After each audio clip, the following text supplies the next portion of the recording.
President Donald Trump says his patience with Russian President Vladimir Putin is running out fast, days after Russian drones breached Polish airspace in an act of provocation. Speaking to Fox News, the U.S. president said, "It's sort of running out and running out fast." The president has given Putin several deadlines to take steps to end the three-year conflict, but so far has not imposed sanctions or other penalties on Moscow. Trump met with his Russian counterpart for peace talks in Alaska last month, which failed to produce an agreement. So has your patience run out with Putin? Yeah, it's sort of running out and running out fast, but it does take two to tango. It's amazing. When Putin wants to do it, Zelensky didn't. When Zelensky wanted to do it, Putin did. Now Zelensky wants to, and Putin is a question mark. But we're going to have to come down very, very strong. It's the only one.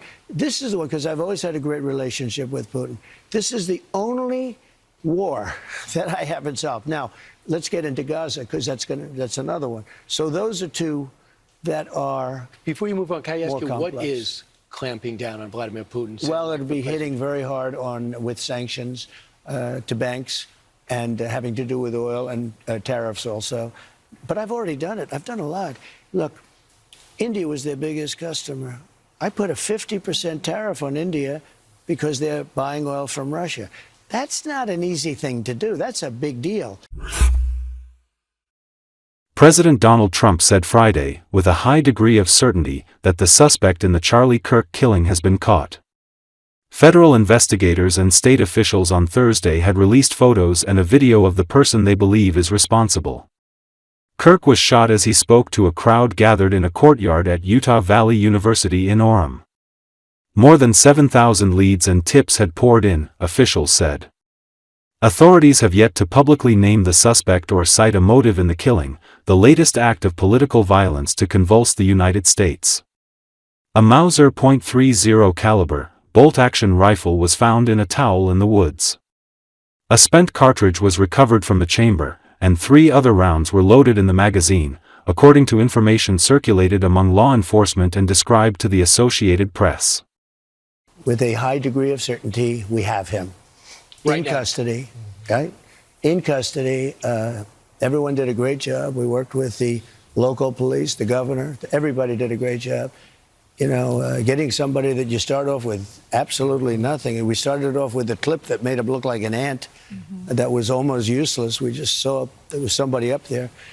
And so much work has been done over the last 2.5 days. You know, it's amazing, actually, when you start off with that and then all of a sudden you get lucky or talent or whatever it is.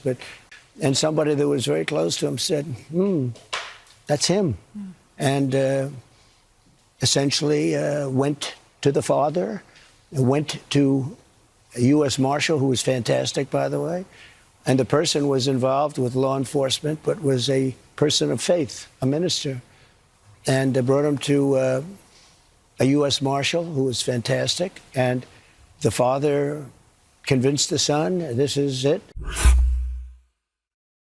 Air Force Two carried conservative activist Charlie Kirk's casket back to his home state of Arizona on Thursday. According to Associated Press, a funeral is being planned, and Trump said earlier in the day that he's planning to attend.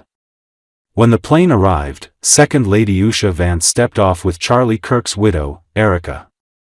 Both women wore black and sunglasses.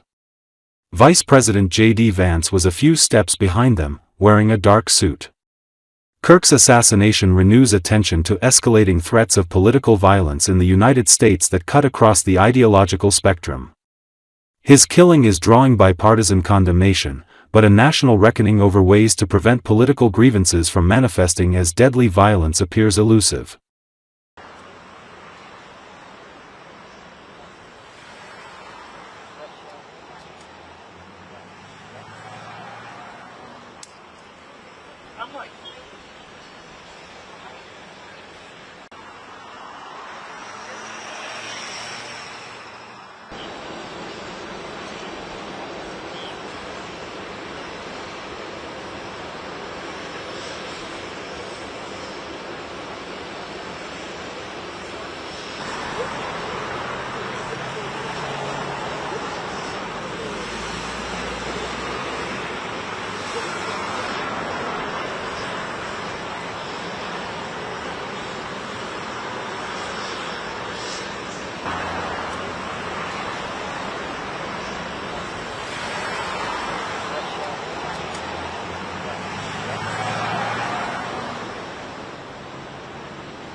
Newly released CCTV footage showed a person suspected of shooting and killing conservative influencer Charlie Kirk Wednesday climbing down a roof and running into the street.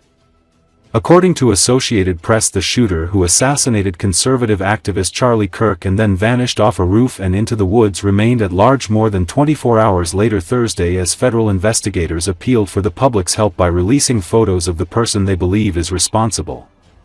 Investigators obtained clues, including a palm print, a shoe impression and a high-powered hunting rifle found in a wooded area along the path the shooter fled. But they had yet to name a suspect or cite a motive in the killing they were treating as the latest act of political violence to convulse the United States across the ideological spectrum.